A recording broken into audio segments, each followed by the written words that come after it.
Serial तुम देना साथ मेरा में अब कहानी ऐसा जबरदस्त मोड़ लेने वाली है जिसे देखकर हर कोई हैरान रह जाएगा। रक्षित ने अपनी लाइफ की सबसे खास बर्थडे पार्टी रखी है और इस पार्टी का सबसे बड़ा सरप्राइज है अपराजिता। जी हाँ, रक्षित ने सबसे पहले अपराजिता को इनवाइट किया है, लेकिन अपराजिता साफ शब्दों में मना कर देती है। वह कहती है, हम दोनों की दुनिया बिल्कुल अलग है। आप बड़े लोग हैं और मैं एक साधारण गरीब लड़की। आपकी पार्टी में मेरा आना बिल्कुल भी ठीक नहीं लगेगा। रक्षित उसे बहुत समझाने की कोशिश करता है, लेकिन अपराजिता अपनी बात पर अड़ी रहती है। तभी यह पूरी बात ईरा सुन लेती है और उसके मन में जलन और भी बढ़ जाती है। उसे समझ आ जाता है कि रक्षित के लिए अपराजिता अब सिर्फ एक कर्मचारी नहीं, बल्कि बेहद खास बन चुकी है। यही बात ईरा को अंदर ही अंदर तोड़ देती है। ईरा गुस्से में फैसला करती है कि चाहे कुछ भी हो जाए, वह अपराजिता को इस पार्टी तक पहुंचने ही नहीं देगी। वह अपराजिता के आत्मसम्मान पर चोट करती है और कहती है, तुम जैसी गरीब लड़की उस पार्टी में जाओगी तो सब लोग तुम्हारा मजाक उड़ाएंगे। वहां बड़े बड़े बिजनेस टाइकून, सेलिब्रिटी और हाई प्रोफाइल गेस्ट आने वाले हैं। तुम्हारे साधारण कपड़े देखकर लोग हंसेंगे और रक्षित सर की भी बदनामी होगी। ईरा की बातें अपराजिता के दिल में तीर की तरह चुभ जाती हैं। वह फैसला कर लेती है कि अब वह पार्टी में बिल्कुल नहीं जाएगी। दूसरी तरफ पार्टी शुरू हो जाती है। सभी मेहमान आ चुके होते हैं, लेकिन रक्षित की नज़र सिर्फ अपराजिता को ढूंढ रही होती है। जैसे जैसे समय बीतता है, उसका चेहरा उतरने लगता है। तभी रक्षित को पता चलता है कि ईरा ने अपराजिता का अपमान किया है और उसी वजह से वह पार्टी में नहीं आ रही।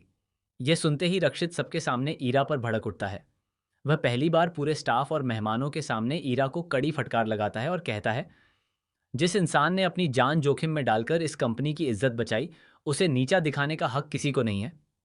इसके बाद रक्षित खुद अपराजिता के घर पहुंचता है। वह उससे कहता है, आज की पार्टी मेरे जन्मदिन की नहीं, तुम्हारे साहस और ईमानदारी का सम्मान करने के लिए है। अगर तुम नहीं आई तो यह पार्टी मेरे लिए अधूरी रहेगी। रक्षित की बातें सुनकर अपराजिता भावुक हो जाती है और आखिरकार पार्टी में आने के लिए तैयार हो जाती है। लेकिन असली धमाका तो अभी बाकी है। जैसे ही अपराजिता पार्टी में पहुंचती है, सभी लोग खड़े होकर तालियों से उसका स्वागत करते हैं।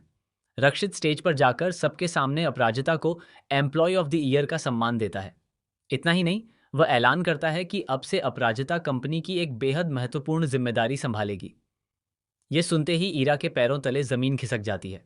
लेकिन अगले ही पल कहानी में आता है सबसे बड़ा शॉकिंग ट्विस्ट। पार्टी के बीच अचानक एक अनजान शख्स एंट्री करता है और दावा करता है कि ऑफिस में लगी आग कोई हादसा नहीं थी, बल्कि एक सोची समझी साजिश थी। उसके पास ऐसे सबूत होते हैं जो सीधे ईरा की तरफ इशारा करते हैं। ये सुनते ही पूरी पार्टी में सन्नाटा छा जाता है। हर कोई ईरा को हैरानी से देखने लगता है, जबकि ईरा के चेहरे का रंग उड़ जाता है। अब सबसे बड़ा सवाल यही है, क्या सच में आग के पीछे ईरा का हाथ था? क्या अपराजिता को रास्ते से हटाने के लिए यह पूरी साजिश रची गई थी? क्या रक्षित ईरा की सच्चाई सबके सामने लाकर उसे हमेशा के लिए कंपनी से बाहर कर देगा? या फिर इस कहानी में अभी कोई और ऐसा राज छिपा है जो सभी की जिंदगी बदल देगा? आने वाले एपिसोड में होने वाला है जबरदस्त हाई वोल्टेज ड्रामा, बड़े खुलासे और ऐसे शॉकिंग ट्विस्ट जिन्हें देखने के बाद दर्शकों की नज़रें स्क्रीन से नहीं हटेंगी।